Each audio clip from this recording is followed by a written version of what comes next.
ತಿರುಪತಿಯ ಒಂದು ಶ್ರೀನಿವಾಸನ ಸನ್ನಿಧಾನ ಸಮಸ್ತ ಹಿಂದೂಗಳ ವಿಶಿಷ್ಟ ಶ್ರದ್ಧಾ ಕೇಂದ್ರವಾಗಿದೆ. ಇಂತಹ ಕೇಂದ್ರದಲ್ಲಿ ಪ್ರಸಾದದಲ್ಲಿ ಕಳಪೆಯ ತುಪ್ಪ, ಕಲಬೆರಕೆಯ ತುಪ್ಪದ ಒಂದು ಮಾಹಿತಿ ಈಗ ಮಾಧ್ಯಮಗಳ ಮತ್ತು ಜನಗಳ ಬಾಯಿಯಲ್ಲಿ ಮೂಡಿ ಬರ್ತಾ ಇದೆ.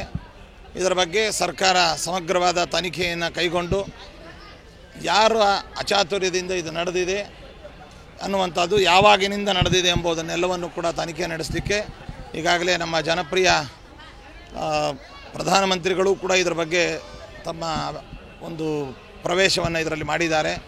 ಜೊತೆಯಲ್ಲಿ ಪ್ರಸ್ತುತ ಆಂಧ್ರ ರಾಜ್ಯ ಸರ್ಕಾರದ ನೂತನ ಸರ್ಕಾರದ ಮುಖ್ಯಮಂತ್ರಿಗಳು ಕೂಡ ಇದರ ಬಗ್ಗೆ ಅತ್ಯಂತ ಸೀರಿಯಸ್ ಆಗಿ ಇದರ ಬಗ್ಗೆ ವಿಚಾರಣೆಯನ್ನು ನಡೆಸಿದ್ದಾರೆ. ಯಾರೇ ಮಾಡಿದರೂ ಏನೇ ಮಾಡಿದರೂ ಕೂಡ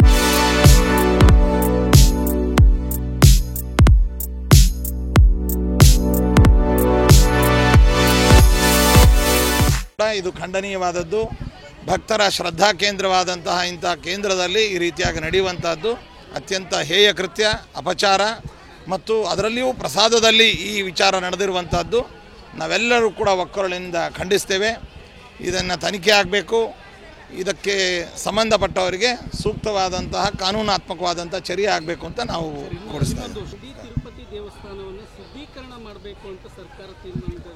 ನಿಜವಾಗಲೂ ಕೂಡ ಈ ಕಲಬೆರಕೆ ಅನ್ನುವಂಥದ್ದಾಗಿ ಅದರಲ್ಲಿ ಯಾವ ಪಶು ಸಂಬಂಧಪಟ್ಟಂತಹ ಕೊಬ್ಬು ಇತ್ಯಾದಿಗಳು ಬೆರಕೆ ಆಗಿದ್ದರೆ ಅದಕ್ಕೆ ಸಂಪ್ರೋಕ್ಷಣೆ ಇತ್ಯಾದಿಗಳು ಆಗಬೇಕು. ಮತ್ತು ಆಯಾ ತಿರುಪತಿಯಲ್ಲಿ ನಡೆಯುವಂತಹ ಆಗಮೋಕ್ತವಾಗಿ ಏನೇನು ಕ್ರಮಗಳಿದ್ದಾವೆ ಅದು ನಡೀಬೇಕು ಎಂಬುದನ್ನು ನಾವು ಒತ್ತಾಯಿಸ್ತೀವಿ.